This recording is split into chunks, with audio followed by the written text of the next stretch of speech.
waxaynu maraynay iyadoo islaantii waayeelka ahayd ka codsatay ninkii dhalinyarada ahaa inuu sheego riyadiisa. waxayna ku tidhi, ku noqo riyadaada sababtoo ah dheri ayaa dabka ii saaran, adna lacag badan ma haystid, waqtigayga oo dhan adiga kugu lumin maayo. wuxuuna ku noqday riyadiisii, wuxuuna kasii bilaabay hadalkiisii. ilmihii yaraa wuxuu sii watay inuu la ciyaaro adhigaygii in muddo ah. dabeed si kadis ah ayuu ii qabtay gacanta, wuxuuna ii keenay ahraamta Masar. dabeed ninkii adhijiraha ahaa wuu joojiyey hadalkiis si uu u eego bal inay haweeneyda waayeelka ahi garato waxay yihiin ahraamtu, balse iyaduna waa ay aamustay. isna waa uu sii waday hadalkiisii, wuxuuna yidhi, kadib markii uu ii keenay ahraamta Masar wuxuu ii yidhi ilmihii yaraa, haddii aad timaaddo halkan waxaad ka heli doontaa kansi ama hanti qarsoon.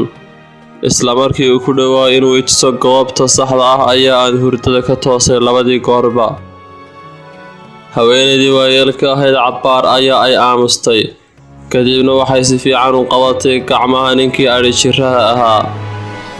aadna way u baadhay, waxayna ku tidhi, kuma oggolaan doono inaad hadda wixii ka dambeeya wax bixiso, laakiin waxaan rabaa 10 meelood oo meel ka mid ah hantida haddii aad hesho. ninkii dhalinyarada ahaa wuu qoslay qosol ay ku ladhan tahay farxad iyo raalli ahaansho, sababta ah waxa uu badbaadiyey lacagtii yarad ee uu haystay. sababta riyo natiijadeedu noqotay kansi ama hanti meel ku qarsoon. wuxuuna hoos isu yidhi, laga yaabaa inay haweeneydan waayeelka ahi tahay qajariyad, sababtoo ah qajariyiintu waa doqomo. wuxuuna su'aalay ninkii dhalinyarada ahaa, sidee baad u sharaxaysaa riyadan? marka hore waa inaad dhaarataa, ku dhaara inaad isiin doonto 10 meelood oo meel ka mid ah hantidaas, si aan kuugu sheego ayay ugu halcelisay haweeneydii waayeelka ahaydi. wuuna u dhaartay, waxayna ka codsatay inuu mar labaad ku celiyo dhaartaas.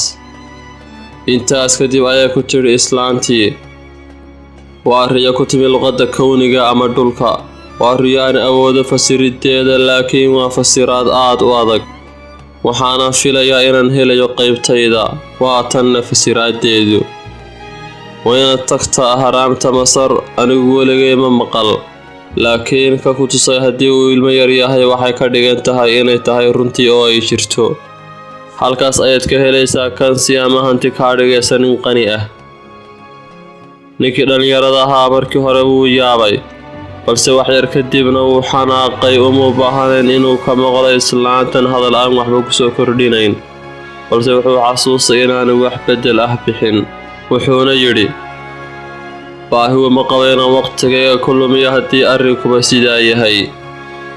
waxayna ugu jawaabtay haweeneydii waayeelka ahaydi, waan kuu sheegay markii u horreysayba inay adag tahay riyadaada fasiraadeedu. waxyaabaha fududna waa waxyaabaha ugu yaabka badan. dadka xigmadaha u saaxiibka ah ayuunbaana fahmi karaa. inkastoo aanan anugu ka mid ahaynna waxa igu khasabay inaan farsamooyin kale isticmaalo, sida akhrinta gacanta oo kale. ninkii dhalinyarada ahaa ayaa hadalkii qaatay oo yidhi, maxaan sameeyaa si aan u aado Masar? anigu waxaan keliya fasiraa riyooyinka, mana u rogi karo mid xaqiiqa. waana sababta aan ugu noolahay waxa ay siiyaan hablahaygu, ayay ugu jawaabtay haweeneydii waayeelka ahaydi. ka waran haddii aanan aadin Masar, ayuu ku yidhi ninkii dhalinyarada ahaa. hadday sidaa tahay ana ma heli doono bushqaayadaydii, mana noqon doonto markii ugu horreysay, ayay ugu jawaabtay haweeneydii waayeelka ahayd. hadal dambena kumay darin, waxayna ka codsatay ninkii dhalinyarada ahaa inuu iska tago, maxaa yeelay wuxuu ka dayacay waqti badan. ninkii adhijiraha ahaa wuu ka tegay isagoo niyad jabsan, wuxuuna go'aansaday inuusan mar dambe rumaysan riyooyinka. wuxuuna xasuustay inuu ficilo kala duwan sameeyo. wuxuuna ku dhaqaaqay in wax uu cuno raadsado iyo inuu kitaabkiisa kitaab kale ku soo beddesho. wuxuuna fadhiistay kursi meel baraxada ku yaala. adhigiisuna wuxuu ugu xaraysnaa xero ku taalla albaabka magaalada laga soo galo oo uu leeyahay nin ay saaxiibo dhowaan isbartay yihiin. wuxuuna ku bartay dad kala duwan aaggaas. waana sababta uu u jeclaaday safarka, iyadoo qofku dad kala duwan saaxiibtinimo la samaynayo. iyadoo haddana saaxiibtinimadaasi aanay ahayn mid weligeed jiraysa. wuxuuna go'aansaday inuu yara sugo ilaa inta qorraxdu gaabanayso ka hor inta aanu adhigiisa la aadin dhanka baadiyaha. wuxuuna sidoo kale 3 cisho kadib la kulmi doonaa gabadhii uu dhalay ninka ganacsadaha ahi. wuxuuna bilaabay inuu akhriyo kitaabkii uu kiisii hore kusoo bedeshay intii uu joogay magaaladan taariifa. wuxuuna ahaa buug aad u weyn, wuxuuna ka hadlayay mawduuc xiiso leh, kaasoo ilowsiiyey hafigii iyo kulaylkii qorraxda. balse magacyada shakhsiyaadku waxay ahaayeen qaar aad u kakan.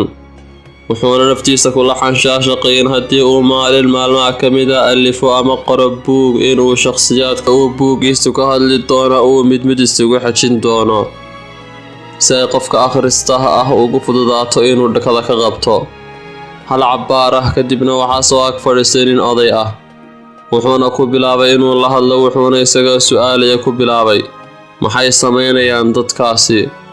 wuxuuna ninkii adhijiraha ahaa ugu halceliyey lahjad adag, way shaqaynayaan. wuxuuna iska dhigay inuu wax akhriyayo, balse xaqiiqatan wuxuu ku jiray riyo ah inuu 3 casho kadib uu kaga jari doono dhagartaydihiisa gabadha uu ganacsaduhu dhalay horteeda, uuna tusi doono waxyaalo cajiiba oo ka yaabin doona, ayna aragto inuu waxyaalo badan awoodo. wuxuuna sawirtay muuqaalkan 10 jeer. wuxuuna mar walba istusi jiray iyadoo la amakaagsan marka uu sharaxayo in marka adhiga dhagorta laga jarayo laga soo bilaabo xagga hore.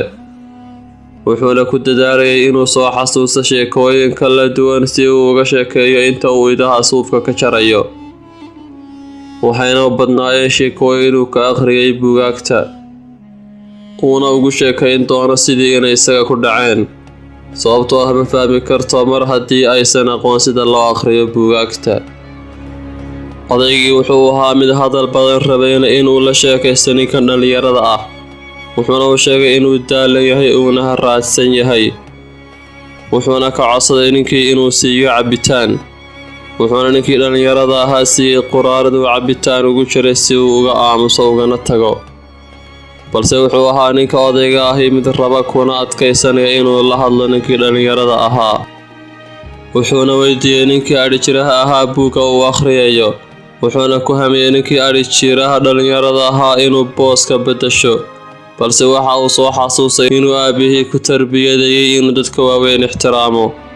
markaasuu buuggii odaygii u dhiibay, wuxuuna buugga ugu dhiibay 2 sababood. midda koowaad, waayo wuxuu u arkayay inuusan awoodin inuu ku dhawaaqo ciwaanka, iyo marka labaad in haddii odaygu uusan garanayn akhriska si uu u beddelo booskiisa si uusan u dareemin bahdilaad. odayga ayaa buuggii dhinac walba ka eegay, madaxa ayuuna ruxay, wuxuuna yidhi, waa buug muhiima laakiin waa buug caajis ah. ninkii dhallinyarada ahaa aad ayuu u yaabay markii uu ogaaday in odaygu wax akhrin karo, buuggana uu hore u akhriyey. waana buug caajis ah marka dhinac laga eego, sida odaygu sheegay, uuna haysto waqti ku munaasiba inuu buug kale ku beddesho. odaygii oo hadalkiisa sii wata ayaa yidhi, waa buug ka hadlaya wax la mid ah ku dhowaad dhammaan waxa ay buugaagtu ka hadleen, kaasoo ah inay dadku ka caajisaan inay masiirkooda go'aamiyaan. wuxuuna aakhirka isku dayayaa inuu inagu qanciyo beenta ugu weyn dunida. ninkii dhallinyarada ahaa ayaa isagoo ama kaagsan weydiiyey, waa maxay beenta ugu weyn dunidu? waa waqti cayiman oo nolosheena ka mid ah, taasoo aynu waayayno ama luminayno xakamaynta iyo maamulidda nafteenna, dabeedna aad arkayso in qadarka uu xakamaynayay. waa taas beenta ugu weyn dunida, ayuu ugu jawaabay ninkii odayga ahaa. ninkii dhallinyarada ahaa ayaa yidhi, aniga ahaan sidaasumay dhicin arrimuhu.